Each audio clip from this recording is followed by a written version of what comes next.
In 1971, Timothy Leary had an epiphany during a tarot reading that utilized a set of cards designed by Crowley. His revelation?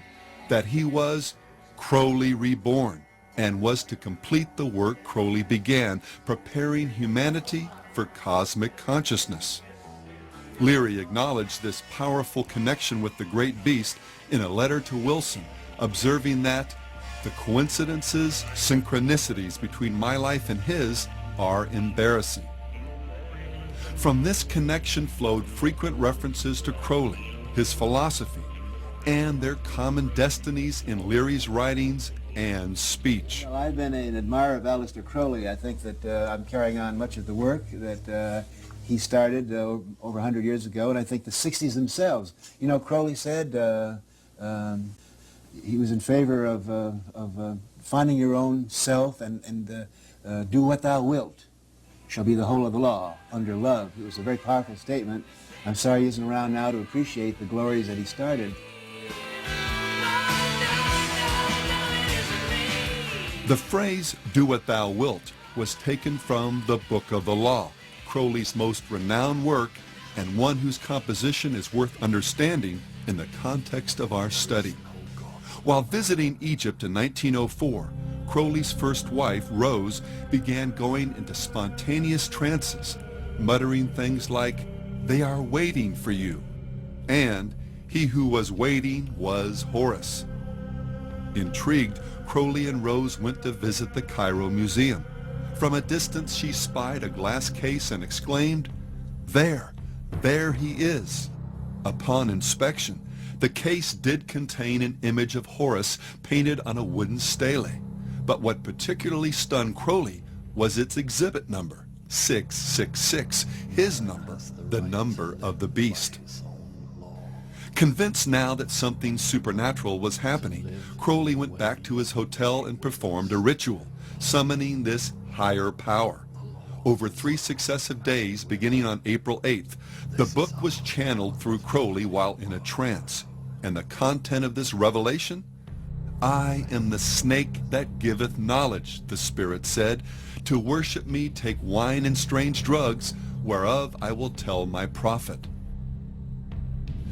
Falling on precisely the wrong side of the Bible's account concerning the fall of man and Satan's role, this snake spirit begins the revelation by telling man that he is a god, that reality is essentially an illusion, sin a myth, and that ethically there's no greater commandment than the law of Thelema, Greek for will, as famously stated in the 40th verse of chapter 1. Do what thou wilt shall be the whole of the law. We do what we want to do when we want to do it.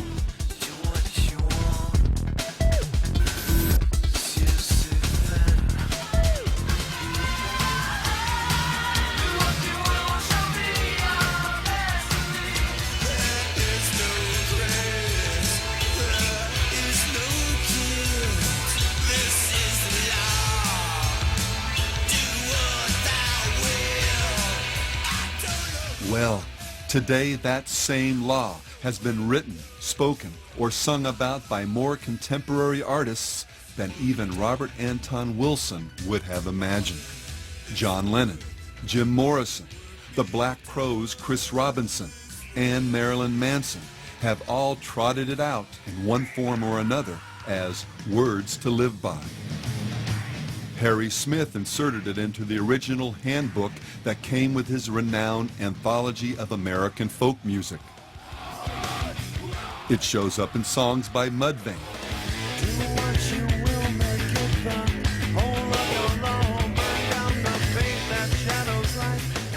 David Bowie, The Only Ones, The Electric Hellfire Club, Alphaville, Throbbing Gristle, Numb, Ancient Ceremony, Eddie and the Hot Rods, Death SS, Theater of Tragedy, Cult Disciples, Therion, Psychic TV, Celtic Frost, Bruce Dickinson, Moonspell, Graham Bond, Sepultura, Edge of Sanity, The Lords of the New Church, and Marilyn Manson, among others.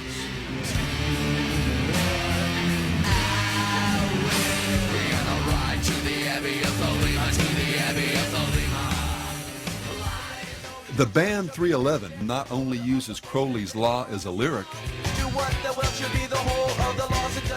the bass player had it tattooed on his leg, as well as Crowley's Tree of Life design on his back. Punk band Unwritten Law had Crowley's Law written on their concert t-shirts.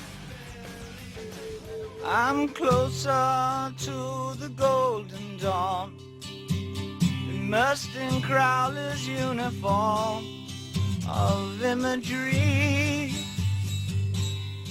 Among rock artists who have studied and embraced aspects of Crowley's magical system, Daryl Hall, Sting, Coil, and Killing Joke, among many others, could relate at some point in their careers to Bowie's comment, "My overriding interest was in Kabbalah and Crowleyism, the whole dark and rather fearsome netherworld of the wrong side of the brain." Director Donald Cammell, the man behind the underground film Performance, used to enjoy telling friends that, as a child, he would sometimes be bounced on the knee of the wickedest man in the world. Significantly, the film starred the Stones' Mick Jagger and Anita Pallenberg, herself a devoted occultist, and explored nihilism and insanity through the metaphor of rock and roll. The only performance that makes it, that really makes it all the way, is the one that achieves madness, right? Cammell also played the role of Osiris in Lucifer Rising, the film by another Crowley devotee, Kenneth Anger. Anger directed and produced a number of occult films that utilized the talents of rockers Marian Faithfull, Mick Jagger, Jimmy Page, and Bobby Beausoleil, another Crowleyite who was later convicted of murder in relation to the Manson cult. And Led Zeppelin's Jimmy Page's fascination with the great beast is so notorious, it rates its own link on a website dedicated to Crowleyana. From studying magic as an adolescent, purchasing Crowley's old house, buying an occult bookstore and naming it after a periodical Crowley published, inscribing Do What Thou Wilt onto the runoff vinyl for the first pressing of Led Zeppelin III, even acting out rituals on stage that look an awful lot like those described by the Beast in his, quote, instructions to his magical order. Page meant it when he said, "I've employed his system in my own day-to-day life." While few artists have shown the same level of dedication to Crowley's life and philosophy as Page, or the members of Coil, or any number of satanic metal bands, there's one sense in which Crowley's legacy has become central to the spirit of most of rock and roll. We'll discuss this in more detail in part 8 of this series, but for now understand that his primary message was simply, find your true will and then do it. Thou hast no right but to do thy will. Do that, and no other shall say nay. Every man and every woman is a star. Which, when you boil it down, really means There is no God but man. this is not to say literally that there's no God. Satan knows there is, as do all men, if but just deep in their hearts. The crux of Crowley's demonic creed was just that each individual has no higher authority than their own will, that we are free to live life as we please. And this was the lie that the serpent hissed in the garden, and the deception that has become the siren chorus that floats through the world of popular music. Just look into your heart, my friend. That will be the return to yourself. Don't care what people say. Just follow your own way. Don't give up and use the chance. Well, listen carefully, because everything we've examined in this series has been leading up to this very point. The reason so many people reject the charge of Satan worship is because, as we saw earlier, they have a caricature of the devil and his religion in their minds. He's the horn-headed demon in red pajamas, and serving him, should he even exist, would involve sacrificing babies, drinking blood, or something else equally horrible or bizarre.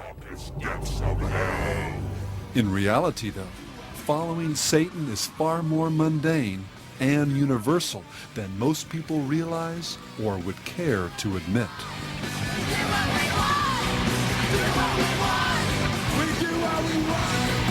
But I can do anything that I want to.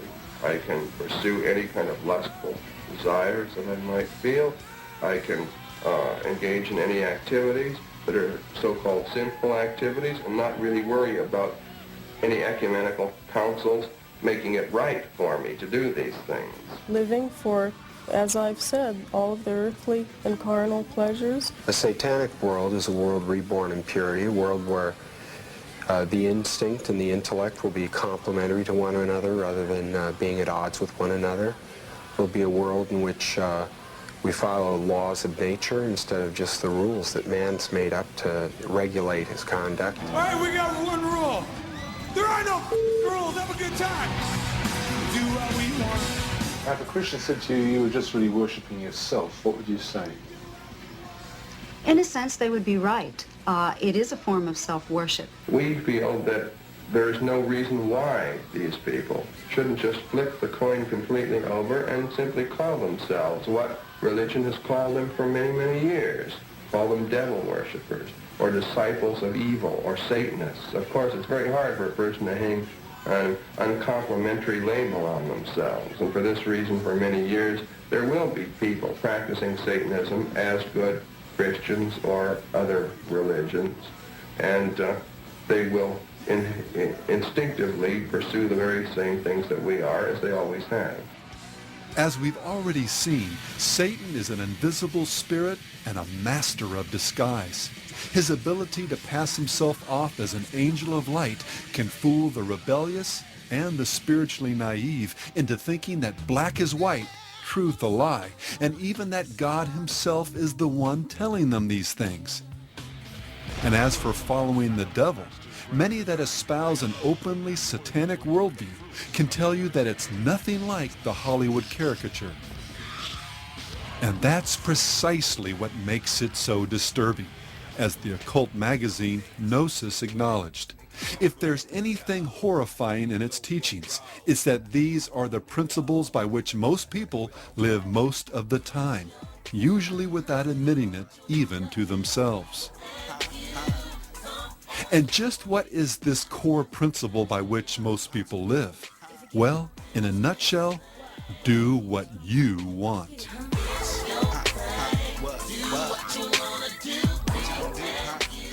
Surprised? Well, Anton LaVey wasn't. He understood precisely from where this popular concept had arisen.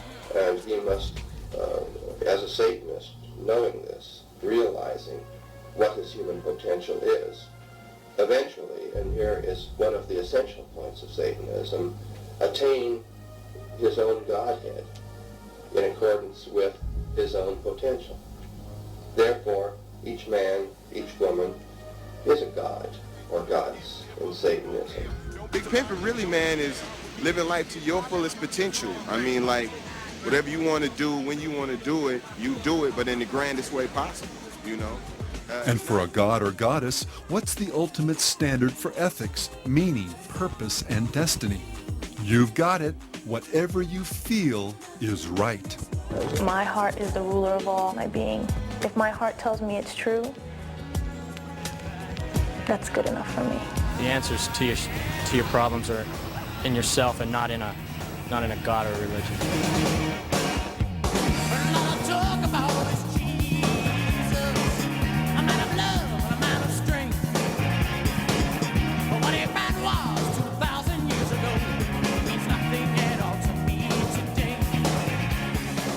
Marilyn Manson noted the universality of the satanic ethic when he observed, "The idea of Antichrist is an unspoken knowledge that every person has. It's just the acceptance of yourself as a powerful being who can make their own decisions. It's not someone with a 666 on their head."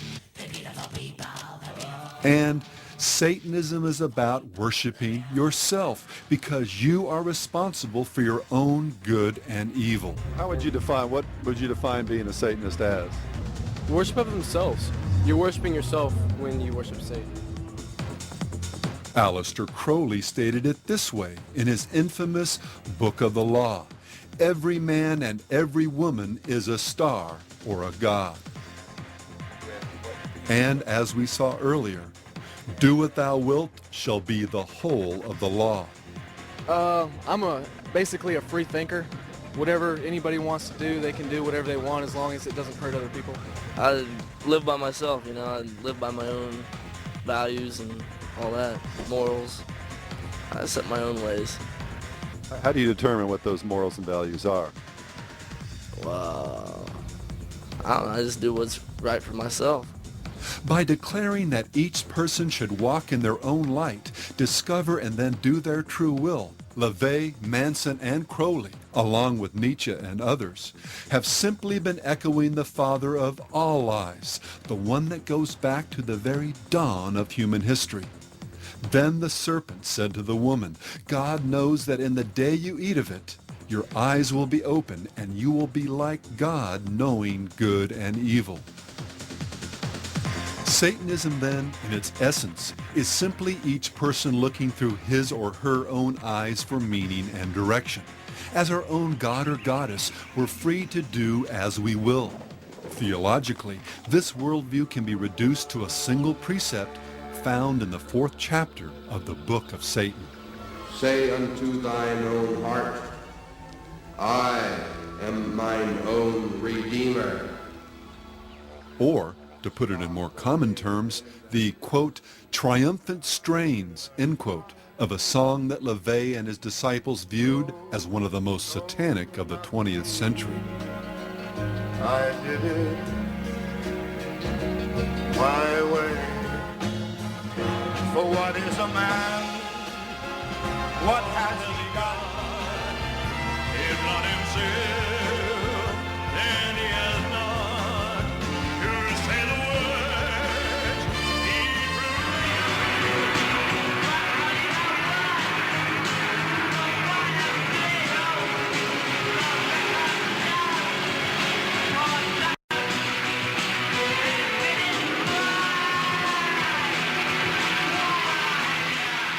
It's no mere coincidence that this song, in its successive incarnations, revealed artists who became living metaphors for the inevitable downward spiral of any culture that embraces I did it my way theology.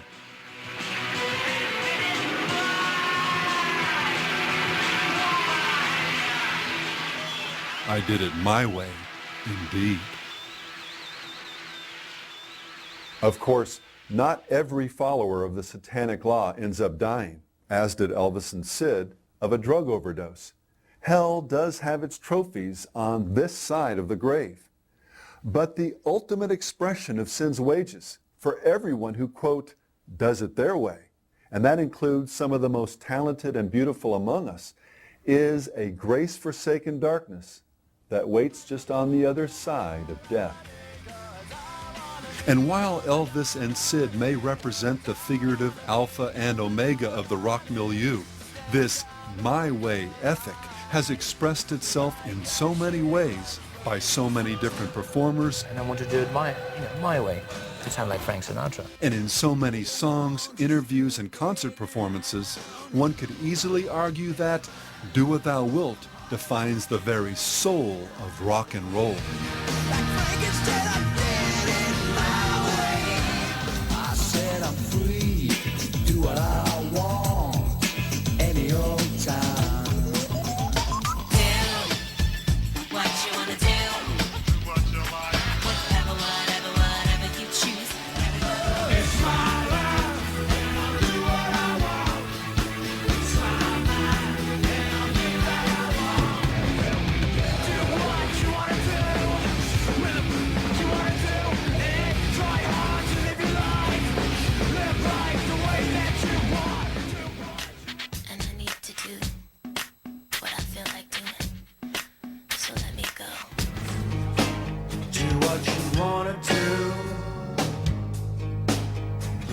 seek you true.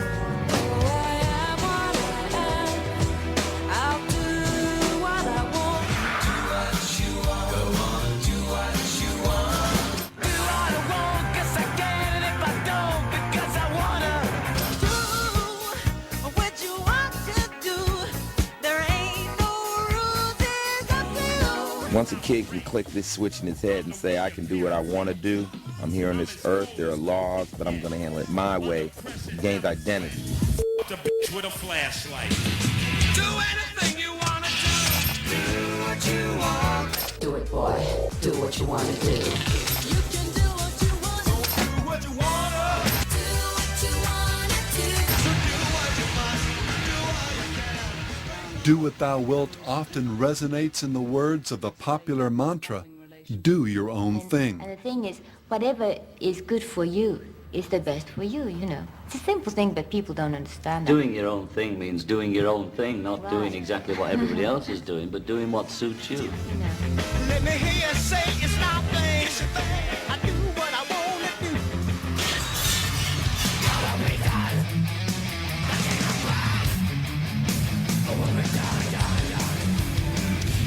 We got our life to live the way we want to be.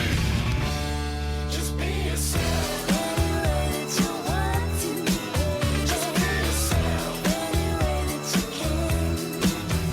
Life is ours, we live it our way. It can provide the foundation for the ever-popular believe or trust in yourself.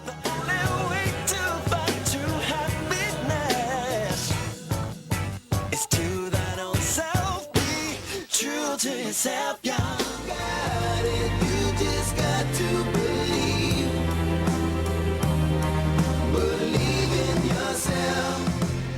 When I say be a soldier, I mean being true to the game, being true to yourself and believing in yourself. The truth is all within yourself. And the satanic law can find its most perfect and enticing expression in what has become one of our culture's most popular credos, follow or trust your heart. Trust your heart, let fate decide to guide these lives we see. Why second guess what feels so right? Just trust your heart and you'll see the light. To your heart, you must be to your heart.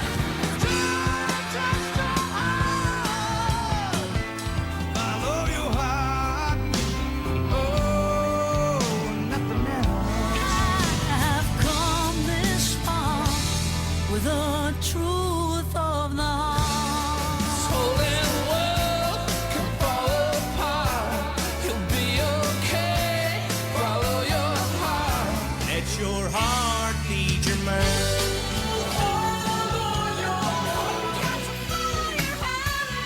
Trust your heart. Listen to your heart. Hear what it says. Listen to your heart. Listen to your heart. Listen to your heart, the heart won't lie.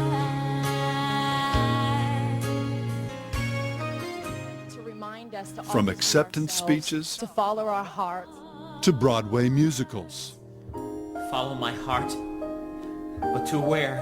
To wherever your heart tells you to go. to children's videos. When you follow your heart.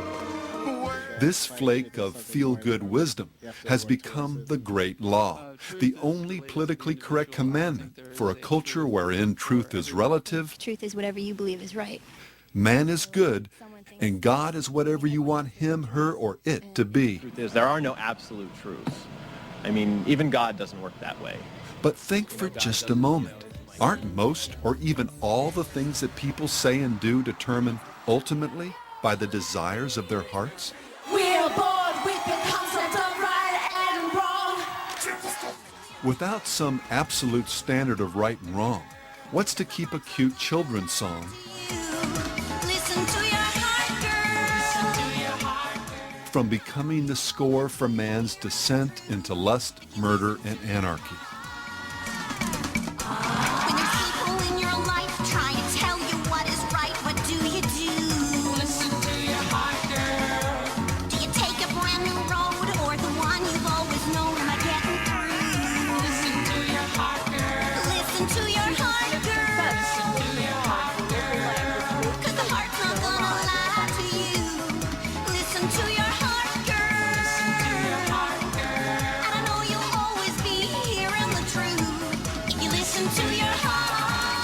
anything I want to you people at any time I want to.